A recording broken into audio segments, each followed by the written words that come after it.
येत आहेत। निवडणूक आयोगाकडून आलेली आकडेवारी देखील आपल्या समोर या ठिकाणी येत आहे।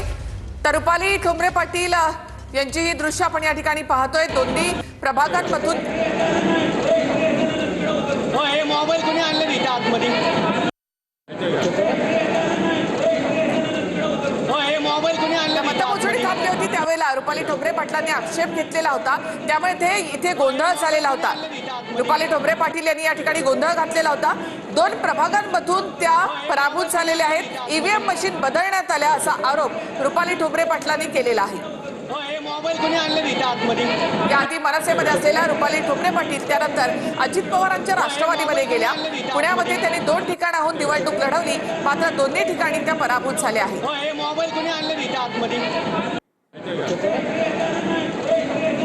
मतमोजणी केंद्रामध्ये ज्या ठिकाणी उमेदवारांना बसण्याची परवानगी असते, या मतमोजणी प्रक्रियेमध्ये लक्ष ठेवून राहण्यासाठी किंवा एकंदरीतच या प्रक्रियेत ही प्रक्रिया नेमकी कशी चालली आहे हे पाहण्यासाठी त्यावेळेला रुपाली ठोंबरे पाटील या स्वतः उमेदवार तिथे उपस्थित असताना ज्या वेळेला मतमोजणी ही थांबलेली होती तेव्हा या जाळीवरनं पलीकडे जाण्याचा प्रयत्न त्या करत होत्या, स्वतः जाळीवरती चढल्या होत्या।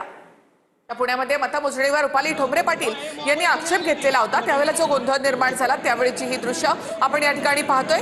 दोन्ही प्रभागांमध्ये रुपाली ठोंबरे पाटील या पराभूत झाल्या।